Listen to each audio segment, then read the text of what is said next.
அனைவருக்கும் வணக்கம். இன்றைய கருத்தியல் களத்தில் இன்று சமூகத்தில் நடைபெறும் அன்றாட வாழ்வியல் அம்சங்கள் பற்றிய சில விடயங்களை பகிர்ந்து கொள்ள போகின்றேன். இன்றைய உலகத்திலே எந்த துறையை எடுத்தாலும் அந்தந்த துறையிலே அதனுடைய உச்சத்தை தொட்டவுடன் இன்னும் ஒரு துறையை நாடி செல்கின்ற நிலை இருக்கின்றது. அது சமூகவியல் துறையாக இருந்தால் என்ன, பொருளியல் துறையாக இருந்தால் என்ன, மருத்துவ துறையாக இருந்தால் என்ன, எந்த துறையாக இருந்தாலும் ஒரு துறையிலே உச்ச நிலையை அடைந்தவுடன் இன்னும் ஒன்றை நாங்கள் நாடி செல்ல வேண்டிய நிலைக்கு இன்று மனிதர்கள் உள்ளாகி இருக்கின்றனர். அந்த வகையிலே ஒரு மனிதன் தன்னுடைய நிலையை மறந்து செயற்படுகின்ற செயற்பாட்டை போதை என்பார். இன்று நாம் போதைப் பொருள்கள் பாவனை, சாராய பாவனை, மென்பொருள் சார்ந்த பாவனைகள், இவற்றைத்தான் நாம் போதை என்கிறோம். நீங்கள் சிந்தித்து பாருங்கள், அரசியல் என்பதும் ஒரு போதைதான். இன்று அரசியலில் இருக்கின்றவர்கள் எவ்வளவோ பொய்யை சொல்லிக் கொண்டிருக்கின்றார்கள். எத்தனையோ உயிர்கள் அப்பாவியாக பலியாகிக் கொண்டிருக்கின்றன. இவற்றுக்கெல்லாம் காரணம் அரசியல் என்ற அந்த போதை தலைக்குள் ஏறி இருக்கின்றது. இன்று இலங்கையிலே எத்தனையோ சாராய கடைகளுக்குரிய உரிமம் வழங்கப்பட்டு 1.2 மில்லியனுக்கு மேற்பட்ட பெண்களை தலைமைத்துவமாக கொண்ட குடும்பங்கள் இருப்பதற்கு காரணம் இந்த அரசாங்கமும் அன்று இருந்த அரசாங்கமும் இந்த சாராய கடைகளுக்கு உரிமத்தை கொடுத்தமையால் அங்கே அவர்கள் அந்த தங்களுடைய வாழ்க்கையை அழித்துக் கொண்டிருக்கின்றார். முகப்புத்தகத்திலே ஒரு பதிவை பார்த்தேன்.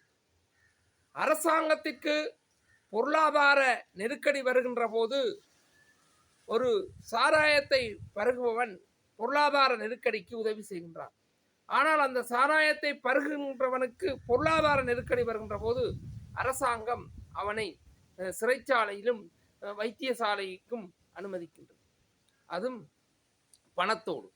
அப்ப இவ்வாறு இந்த நிலையிலே இங்கே நாம் சிந்திக்க வேண்டியது, ஒரு அரசில் செயற்படுகின்ற ஒரு அரசாங்கம் மறைமுகமாகவோ வெளிப்படையாகவோ கடைகளிலே சாராயம் போதைப் பொருளை விற்பனை செய்து கொண்டு அதை பருகுபவர்களையும் ஏனையவர்களையும் தடை செய்கின்றது.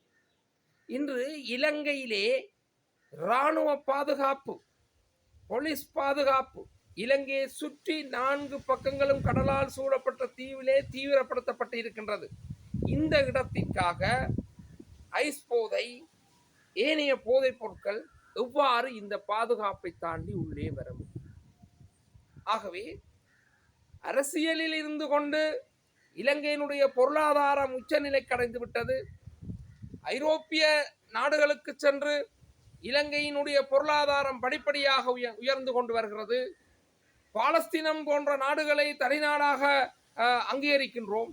இங்கே ஒரு இனத்தினுடைய ஒரு கலாச்சாரத்தினுடைய ஒரு பண்பாட்டினை அழித்து விட்டு அந்த குருதியிலே அவர்கள் நீந்தி கொண்டு எங்கோ சென்று மறைமுகமாக உரையாற்றி வருவதெல்லாம் இங்கேதான் வெளிப்படுகின்றது. சாதாரணமாக போதை என்றால் அரசியலும் ஒரு போதைதான். இல்லாத கருத்துக்களை போதிக்கக்கூடிய வகையிலே விளக்குகின்றது. இந்த அடிப்படையிலே 3 கருத்தியல் சார்ந்த விடயங்களை பார்க்கின்றோம்.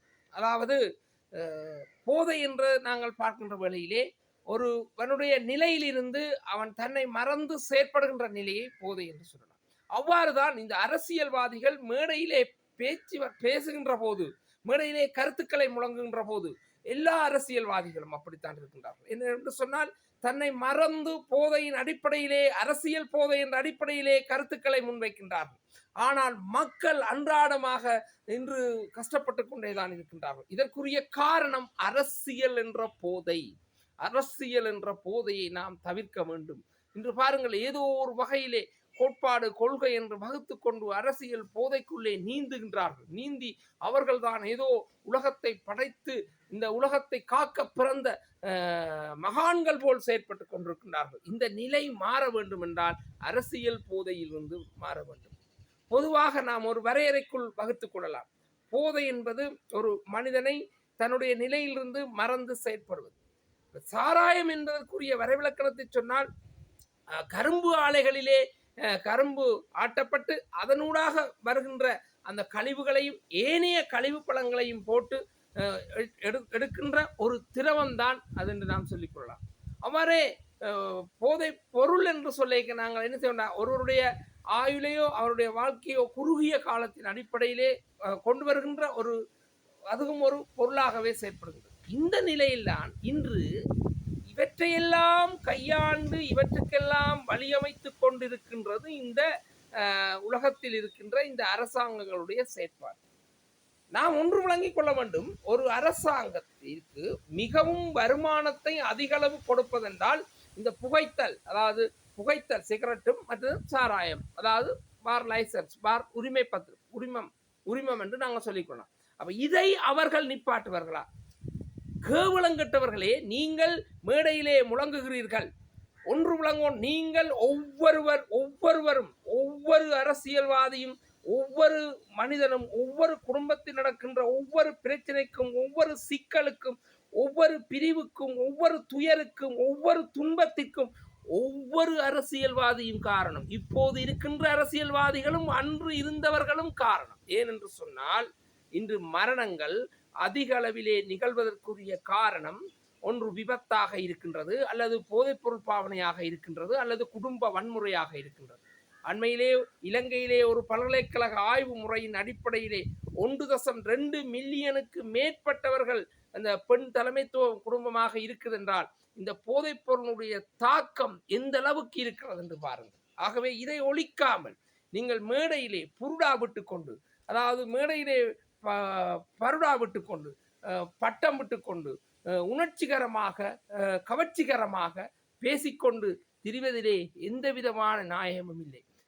முடிந்தால் இதை ஒழித்து பாருங்கள், உங்களுக்கு ஒரு சுவீட்சமான நாடு கிடைக்கும். நீங்கள் எதிர்பார்க்கின்ற கருத்துக்களை நீங்கள் நடைமுறைப்படுத்த முடியும். ஆனால் இதை ஒழிக்காமல் நீங்கள் எந்த ஒரு இதையும் செய்ய முடியாது.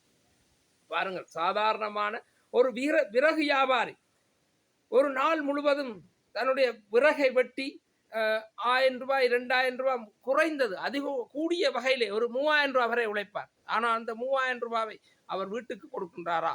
இதற்கு யார் காரணம்? இங்கே இருக்கின்ற இப்போது இருக்கின்ற இந்த அரசியல் தலைமைகளும் இந்த அரசாங்கமும் தான் காரணம். ஏனென்று சொன்னால் அவர்கள் உரிமத்தோடு, அதாவது லைசனோடு, அதாவது உரிமத்தோடு அனுமதி பத்திரத்தோடு என்ன செய்கின்றார்கள்? போதைப் பொருட்களை விற்கின்றார்கள், போதையை விற்கின்றார்கள். இப்பொழுது பாருங்கள், வெளிநாட்டிலிருந்து இறக்குமதி செய்யப்படுகின்ற விசேட போதை சாராயங்களின் ஊடாகத்தான் போதைப் பொருட்கள் கடத்தப்படுகின்றது. இந்த போதைப் பொருள் கடத்துவதற்கு நேரடியாகவோ மறைமுகமாகவோ இன்று அரசியலிலே இருக்கின்ற அனைவரும் ஏதோ ஒரு வகையிலே பங்களிப்பாக இருக்க வேண்டும். அரசியல்வாதிகளே, நீங்கள் ஒன்று விளங்கிக் கொள்ள வேண்டும். இந்த மக்களுக்கு நீங்கள் பொய் சொல்லிக் கொண்டிருக்கின்றீர்கள். அந்த பொய்யினூடாக உங்களுக்கு ஒரு காலத்துக்கு பதில் சொல்ல வேண்டி வரும். முழுமையாக இதை நிறுத்தாவிடின் இதனுடைய விளைவு அதிகமாக இருக்கும். இன்னும் விளைவு அதிகமாக இருக்கும். இன்று இந்த கலனி பல்கலைக்கழகத்திலே செய்யப்பட்ட ஆய்வு அடிப்படையிலே இன்று அவர்கள் அந்த குறிப்பிட்ட பிரதேசத்தை மட்டும் செய்திருக்கிறார்கள். பொதுவாக நாடு தழுவிய ரீதியில் நீங்கள் பார்க்கின்ற வேளையிலே எங்களுடைய நாடு என்பது இன்னும் ஒரு பாரிய ஒரு பிரச்சனையை நோக்கி எதிர்கொண்டு போகின்றது. நாங்கள் என்ன செய்கின்றோம்? கட்சி அரசியல் என்ற அடிப்படையிலே ஒரு முரண்பாட்டான, ஒரு பக்கசார்பான, ஒரு இனத்திற்கு துரோகமான அரசியலை செய்து கொண்டு எங்களுடைய கொள்கைகளை செயற்படுத்தி கொண்டு போகின்றோம். இதனால் எங்களுடைய நாடானது அழிவு பாதையை நோக்கி செல்லும். இன்று வட மாகாணமாக இருந்தால் என்ன, ஏனைய மாகாணங்களாக இருந்தால் என்ன, கல்வி, சுகாதாரம், ஏனைய அரச துறைகள் எல்லாவற்றிலுமே ஊழல்லாம் நிறைந்திருக்கின்றது. எந்த வகையில் ஊழல் நிறைந்திருக்கிறது என்றால், அன்றைய காலப்பகுதியிலே பணத்தின் அடிப்படையிலே ஊழல் நிலவியது. ஆனால் இன்று அவர்கள் என்ன செய்கின்றார்கள்? இன்றைய அரசாங்கத்திற்கு சார்பானவர்களை நியமித்து தங்களுடைய அரசியல் கோட்பாட்டை மேன்மைப்படுத்துகின்றாரே ஒழிய அந்த துறையையும் அந்த சமூகத்தினுடைய கலாச்சார பண்பாட்டு விழுமியங்களையும் பாதுகாக்கும் நோக்கிலே செயற்படவில்லை.